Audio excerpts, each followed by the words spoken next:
1, 2, 3. Hello and welcome to Green Queens, the perfect podcast for imperfect environmentalists.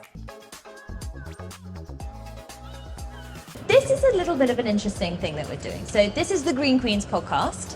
This is an episode that is going to be going out on Friday the something which will be a week tomorrow of 25th April. of April. Oh, good math. Yes, I don't know how that happened.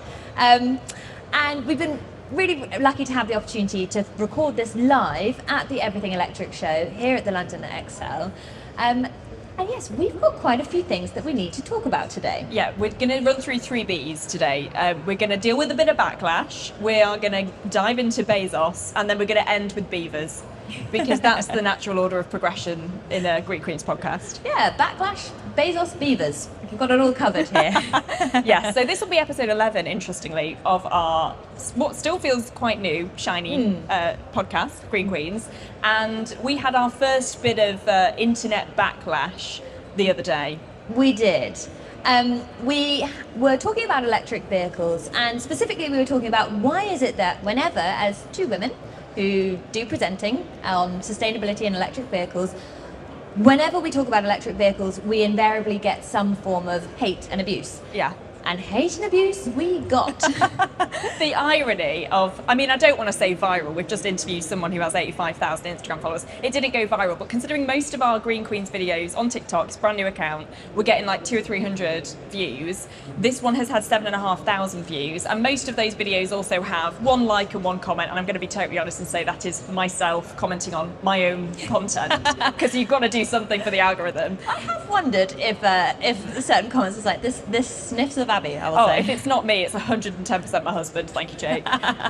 So most of the videos were getting 1 or 2 comments and 1 or 2 likes, and that's fine. We were fine with that. We were kind of finding our feet with the podcast, and then EV chit chat managed to generate 171 comments on this one video, and I can tell you that I think 169 of those were very negative about EVs, and particularly about the fact that it was 2 very glamorous women chatting about EVs. It rubbed up the TikTok world in the wrong way, let me tell you.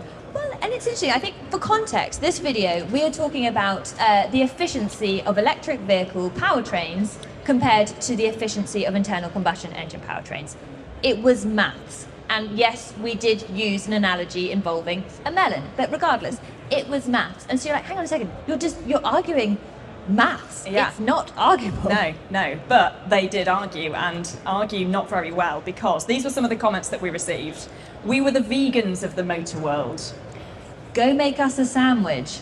Yeah, no, actually that one was get back in the kitchen, make us a sandwich. And our husbands can tell you we are terrible at cooking, and we are really terrible at making a sandwich. So the joke's on you, babe.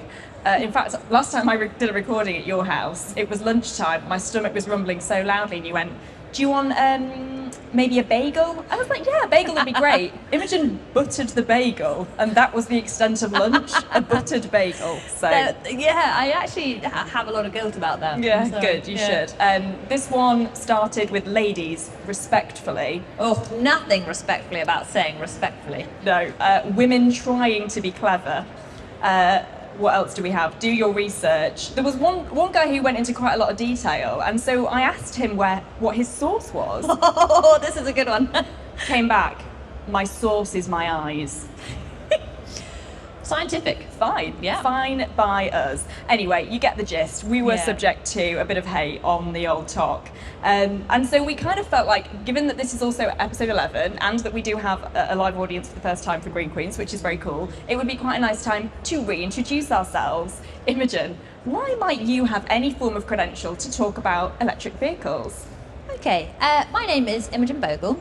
I am a presenter and producer on the Fully Charged show and Everything Electric show. I also do some other freelance bits and bobs, so I'm one of the moderators for the Financial Times Future of the Car event, and I'm also co-host of Green Queens. But prior to that, I began my career as an aerodynamics engineer at Jaguar Land Rover. I also spent some time in the design department. I've informed various policies on the future of electric vehicles, and my background is I did engineering at University of Oxford, and I got a first.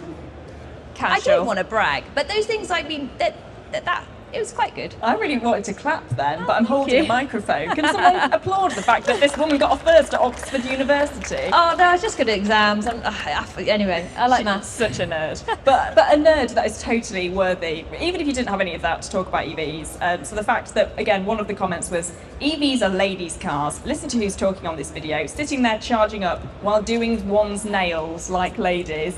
Wouldn't that be great if we could get a manicure as our cars charged? I think, you know, we talked about dwell time. Yeah. Dwell time when you're getting your nails done. You can't do anything else when you're having your nails done. Dwell time is gel time. Dwell time is gel time. And the buy-up people, they will need to work on that slogan. But Abbie, why might you have a thing or two to say about the environment and electric vehicles? Well, I might, because of the fact that I'm a broadcaster, a presenter, a content creator. My career actually started on a channel on Sky, which no longer exists, called Motors TV.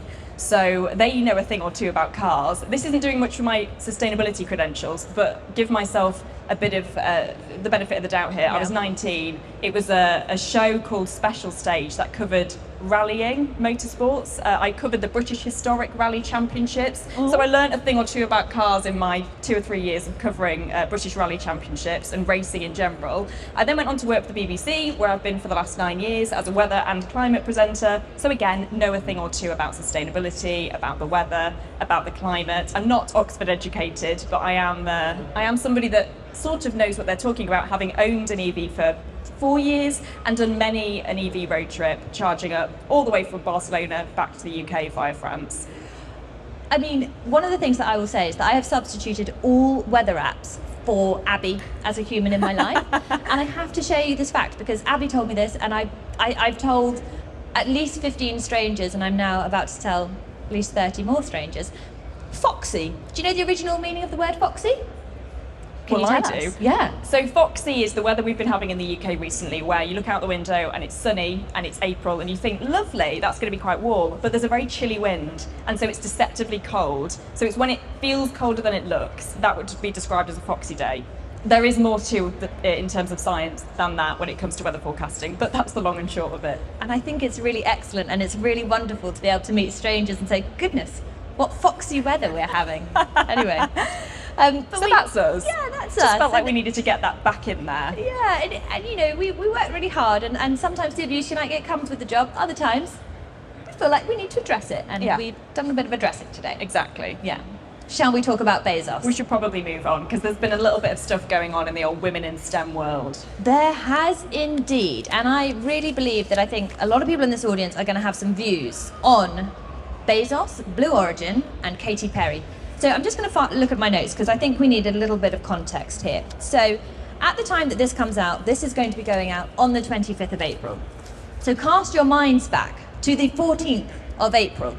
It's a Monday. Katy Perry, Lauren Sanchez, Jeff Bezos' partner, and 4 others flew on Blue Origin's New Shepard rocket. It was a flight that lasted 11 minutes.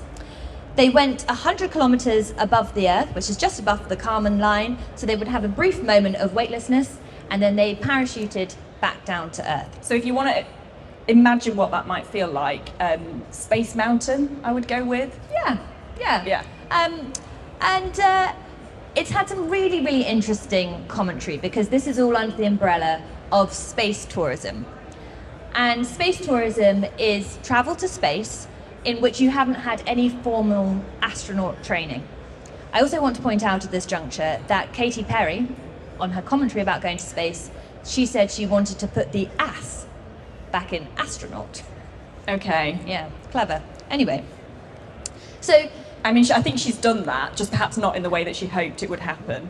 Yeah. She's a bit of an ass. So we wanted to kind of get into this because there's definitely a lot of thoughts around, is travel to space a beneficial thing? Was this a good move for women in STEM? Was this in fact an incredibly wasteful thing to do? Yeah. So maybe we should start by giving a bit of context on why space travel might be a good thing. Yeah. Okay. I'm going to go to my second page of notes. Imogen's notes are absurd. I also just kind of want to pull back on that. You said it was 100 kilometres above the Earth's surface that they went. That's about 62 miles, something like that, I think. Yeah. It was 100, no, how far was it for me? It was 200 miles for me to get here from Leeds on the LNER East Coast Main Line. So in terms of like distance, worthiness, it kind of wasn't really. It also kind of cost me the same to get down here from Leeds as it cost. Do you know, I think it would have cost you less, because I doubt very much that Katy and Lauren Would have paid their seats. Yeah, you're right, I know. But it seems a bit pathetic to go 62 miles, doesn't it? Do you know what I mean? It does seem a little bit. And especially, I often think about this, that, you know, you came from Leeds down to here. You've got to like kind of tip that upwards. Yeah. And then compare it. And who says we don't know science? Yeah.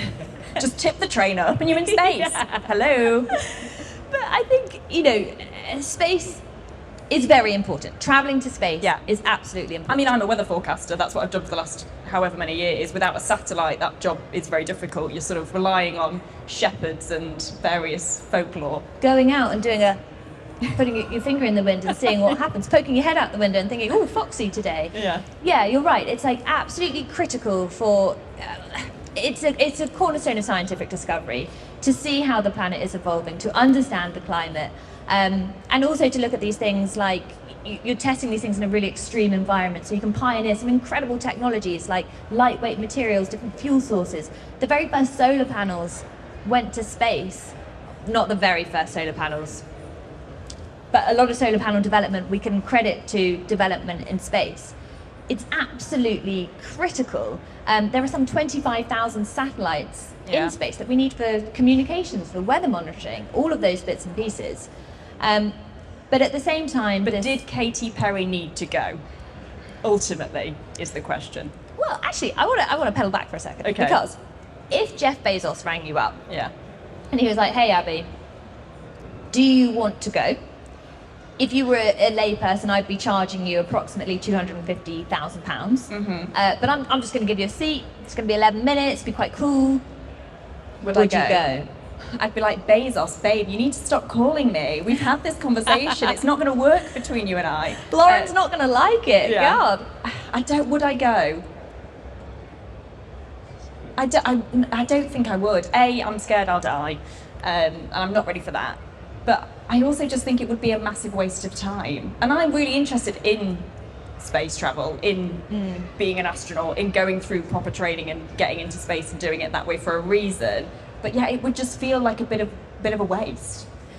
I think this is the thing, and definitely when we've seen the commentaries subsequently, this is one of those things where I'd get off the phone with Jeff and I'd be like, God, Jeff, you've given me such a debate here, because imagine seeing the world from space. Yeah. It would be awe-inspiring to see the blue marble, to look up at the moon, and there was lots of jokes about Lauren being like, look at the Earth, look at the moon, but like you would be like, look at the Earth, look at the moon. This is phenomenal.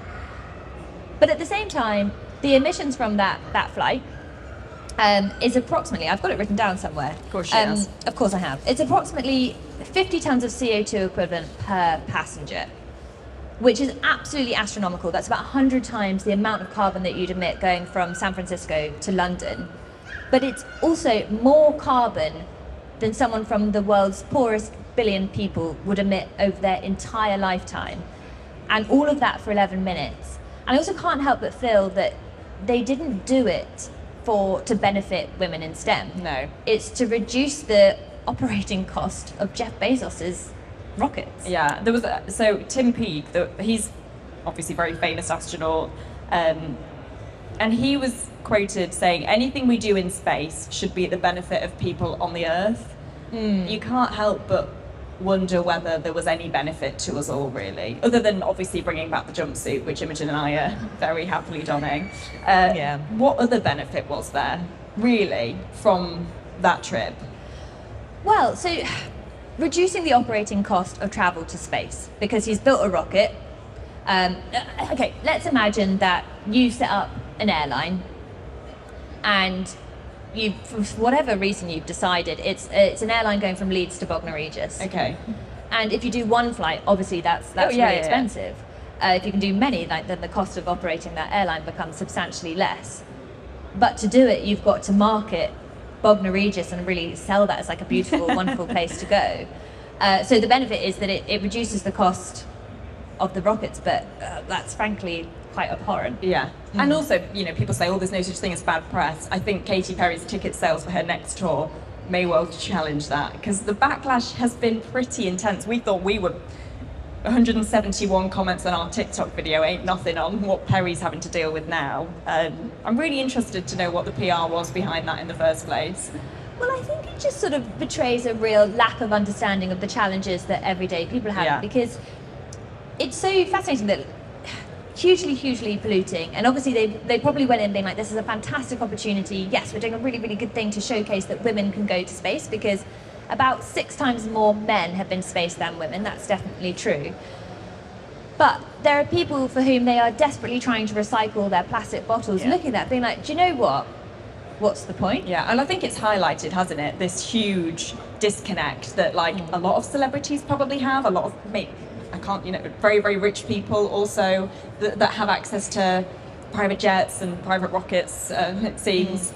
How can they have any form of connection to the impact that people at like a grassroots level are having, or people in third world countries are having? Lauren Sanchez, Jeff Bezos' wife, was quoted saying that when she was up in space, she had a real feeling that Earth is profound and we need to protect this planet. And again, you're like, yeah, we do. Yeah. So why are you in a rocket? Oh, and I think this is because lots of the commentary has been around like, what could that money or what could those resources do, and how could they? What if you club together Bezos, Elon Musk, Richard Branson, these billionaire boys club who are determined on going to space because what else are they going to do? Yeah. Ideally, go to therapy. But if in doubt, go to space. Yeah. And actually, there are 4.5 billion people on this planet who don't have access to a flushing toilet. So that's about 60% of the population. And there are 5.5 billion people across the world who are connected to the internet. So there are more people connected to the internet than there are people who have access to toilets. And again, this is, I think, the issue where the people who have the money that are able to develop various things such as rockets and the internet have absolutely no awareness of the issues that actually a lot of people are facing. And so we're kind of fast tracking some of the technology, which, don't get me wrong, arguably widely is very useful, but we could have maybe started with the plumbing. Would have been a better place to maybe start and just make sure everybody's got that, and then move on to the internet, and then when everybody's got that, maybe potentially look at space. But it feels as though there's been a bit of disconnect there. Huge bit of disconnect. And I think the other thing that's really important to note as well is that this has all happened in the same week that there's been huge rumours that NASA's funding is going to be substantially cut. So we're slightly transitioning to this world in which we've got private organisations paying for space travel, the publicly funded ones who are so responsible for a lot of the good research that comes out of space travel are being defunded, and at the same time we have this huge circus of Katy Perry going to space. And the environmental impact on that rocket was actually huge. They kind of tried to spin it in that they were using, and what was it? I looked this up. Yeah, of course you did. I did. That first at Oxford getting put to good use, use those notes. But yeah, I mean, the testing involved in the so-called sustainable fuel will have depleted any progress we were making in that ozone layer is a goner. Yeah, and that's the big problem, is that the warming effect is still really huge, even though it's not necessarily generating the same amount of black soot. Yeah, water vapour still would have been a huge thing. That obviously heavily links to clouds then, and then weather and how our weather is changing. Yeah, there's so much of an impact. Yeah, and then the other thing that they say is like, oh, well, these rockets are reusable, but if it's reusable, you can do more of those very polluting journeys. So you're like, guys, we need to do a bit of maths on this. This is not really stacking up. I wanted to also point out that there have been celebrities that have described this as very gluttonous. They've said that it's been a monumental waste of time, a step back from feminism, all those bits and bobs, as well as some really funny memes as well. But Olivia Rodriguez even. Off of, what was the song? Vampire. Yeah. I'm not sing. No, I'm not going to sing. I was like, is that a prompt me sing? I'm not doing it. I looked at you with a panic.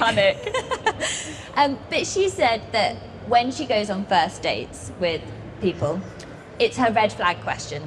Right. And her red flag question is, do you want to go to space? And if people say yes, she's like, nah.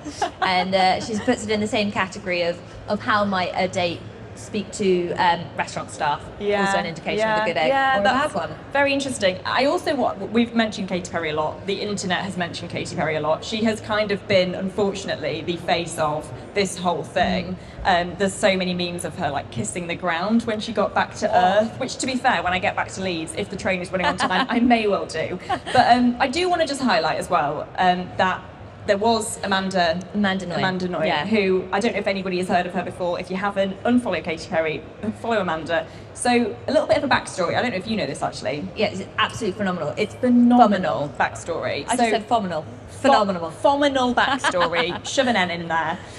So Amanda dreamt of being an astronaut ever since she was little. She studied astrophysics at Harvard and she interned at NASA. And then she had a really violent rape that actually hospitalised her.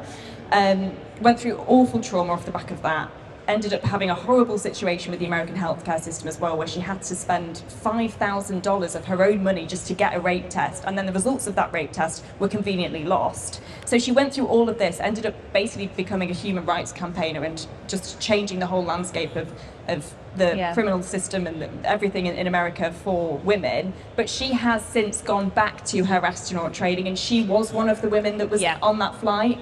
That is who we should be talking about. And it shouldn't necessarily have been Jeff Bezos that was bringing her into the spotlight. But the fact of the matter is, this is in the news. Let's stop talking about Katy Perry and let's talk about somebody as incredible as Amanda. Yeah, Nobel Peace Prize nominee. Yeah. For change the law, influence the UN, trained as an astronaut, now back in space. Yeah. You're absolutely correct. Yeah. But I suppose the conclusion of all of this is that when we look at celebrities with enormous platforms, enormous audiences, do they have a responsibility to think about their actions in terms of emissions and think about what signal that sends to the world? Definitely. Everybody does, don't they? We interviewed a lady called Judith, who will be on next week's episode, because this is all a bit out of sync and a bit disjointed, who's wonderful and who is in her 70s, not afraid to say it, but said that for her, the penny dropped and something in her mind just kind of shifted and she realised that she needed to start making a difference and changing things. There's no way to force that penny to drop in people's minds. It has to happen themselves. And that's what's really frustrating, is that we have no control over, there's no legislation saying you're classed as a celebrity now and therefore you need to be a really good role model. Because also, if people can sing really well, it doesn't necessarily mean that they should be the spokesperson of the people. Like, it's a weird I think the celebrity culture is strange anyway. They have such a responsibility because people idolise them and people have them as role models, but they kind of didn't really sign up for that, did they? Yeah. So, and you're absolutely right. Katie might be like, that's not my problem. Yeah. Sauce. Baby, you're a firework. It's always going to happen. You knew you were going to do it. I just kind of want to mention this though. We were obviously researching this and making notes, and it's been thrust upon us on the internet anyway. But I realised that I had had enough of the internet the other day when I found a clip that was on Jeremy Vine on Channel 5. He has this show where people can call in and they debate things and whatnot. And there was a caller called Yvonne who called in to say that this whole thing really upset her, but it was the shape of the rocket being obviously phallic that had upset her.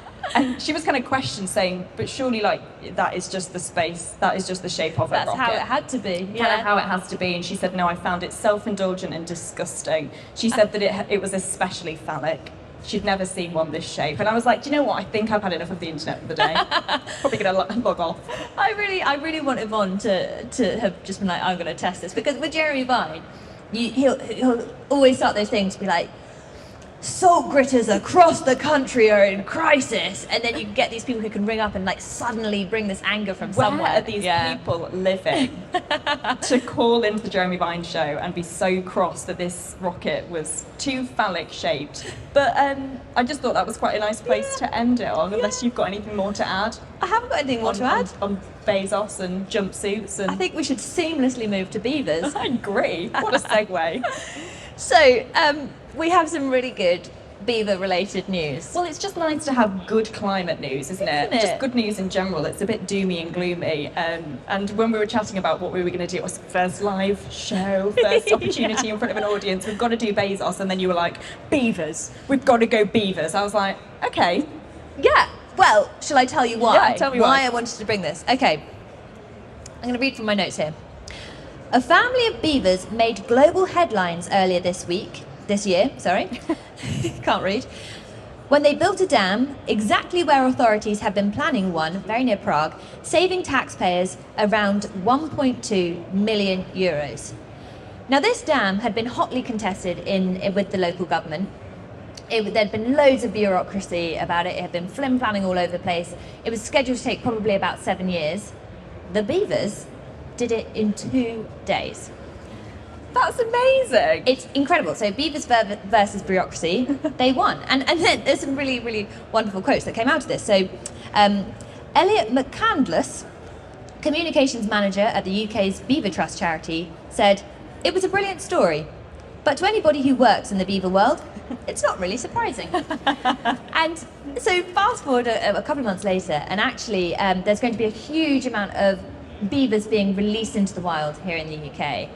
And this is significant because until about 20 years ago, they were extinct. Yeah, we'd hunted them. Yeah. Well, not personally, but somebody had. Yeah, and actually they're incredibly, they're sort of ecosystem engineers. Yeah. Is how they're sort of marketed, I It's suppose. really quite amazing that, who knew, if we just sort of let the world get on with it, it kind Yeah. of does its own thing. Gosh, if only we'd have known that when we started killing them for their fur. And their scent, bizarrely. Yeah. I didn't Yeah. think that was a thing. A beaver scented what? What do we like the scent for? A perfume? I guess so, but also they're technically a rodent. Yeah, it's like a massive rat with fins, which Yeah. shouldn't be cute, but it really is. They They're really, so really cute. are cute. So again, started looking into beavers, and I came up with the conclusion that they're sort of weird little engineers. Yeah, And real then I was nerds. like, this makes perfect sense as to why Imogen, my really good friend, who is also a weird little engineer, wanted to talk about beavers, because you feel so connected to them as an animal. Well, do you know what? So I went for dinner with my friend Ailsa, who will definitely be listening to this podcast. And I went to school with her, but we also did engineering together. And she's actually a structural engineer and has remained a proper engineer. And she recently did a course on permaculture, which is all about creating ecosystems, not just in nature. You could apply it to your workforce, and it's about how you can create these sort of like these systems that can have sort of knock-on impacts. And I was telling her that we were going to talk about beavers, and she was like, "Oh," she was like, "I was recently invited to an exclusive screening of a beaver documentary, and there's been a lot of hoo-ha in the beaver community because in releasing them into the UK's waterways and allowing them to sort of manage floods in a bit more natural way, the anglers of the UK, so the fishing people, have been quite upset and have felt that this could impact their, the amount of fish that you have available to fish and various ecosystems. Because in the that beavers will regard. be eating them. Just because I think it changes how fish can move in different bits of the Okay. river because they've suddenly got a physical barrier. Do beavers eat fish? I imagine they do. Okay. We We should check maybe that. fact check that. Yeah. Sorry. So there was lots of hoo-ha between the angler community and the beaver community, and this documentary was all about how they could come together and square their differences. And so a really, really beautiful story, and there's a film called Balancing the Scales, all about beavers. Now at this point I had another friend there called Lucy, and she was like, "Oh yeah, a guy I used to work with, he has a number of beavers on this place that he sort of rewilded, and it's incredible. And these beavers have some very good names. Go on. We've got Sigourney Beaver, Beavy Wonder, Oh, great. Beavy Nix. I think we need Beavers and Butthead. Yeah, That we would be a bit of a do. We retro do. one. There's also one that's quite famous on the internet. It was rescued, and that's Justin Beaver. Oh, how did I not think of that one? Yeah, I know. We could have Hailey Beaver as well, I We suppose. could go around them all. Oh. Yeah.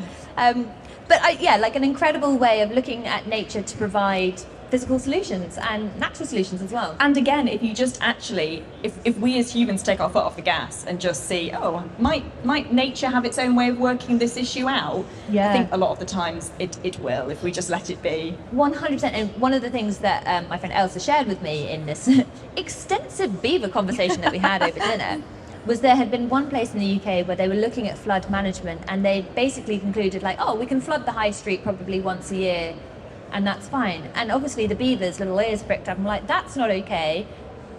don't worry guys, we'll solve it and you do not have to flood your high street. And they mended it by building their own dam. They did. It's fascinating. If you've never seen a beaver build a dam, it really is quite something. This Justin Beaver, who I'm now following on the internet, can imagine what my algorithm is doing.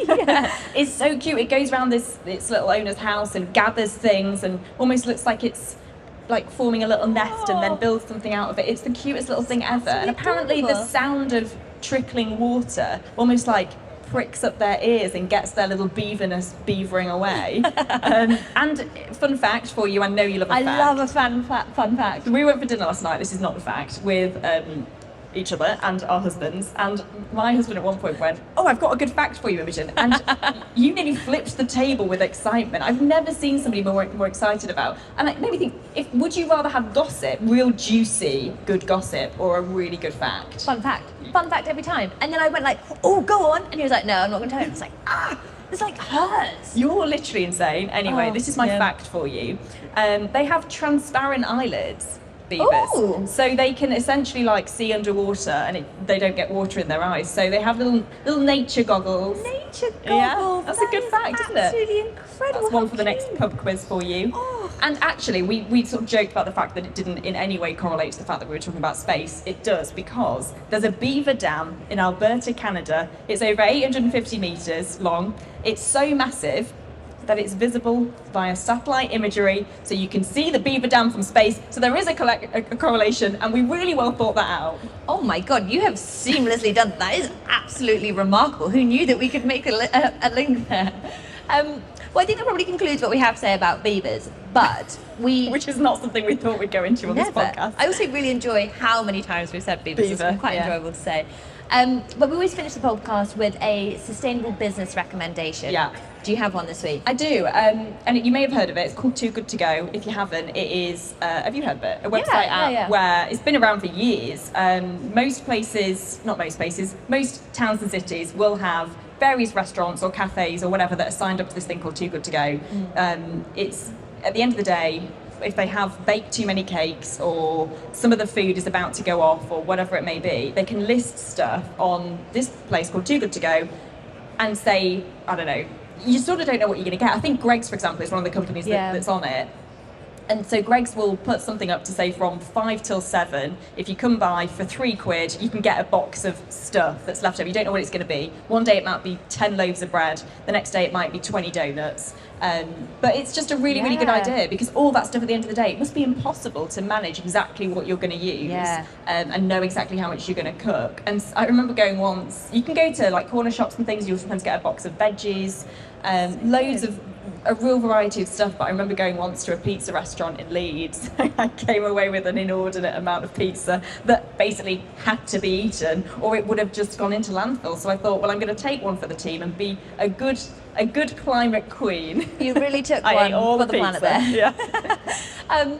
I feel like also you could go to your favourite restaurants that you know of and be like, hey, like, have you heard of this thing? Too Good To Go. And then it would be a really good long-term strategy to get cheaper stuff then. Yeah, cheaper stuff that has to be eaten that day or else. Oh, God. What a shame. What a shame. Yeah. I've got a recommendation, which isn't so much a business, more of a thing that people can do.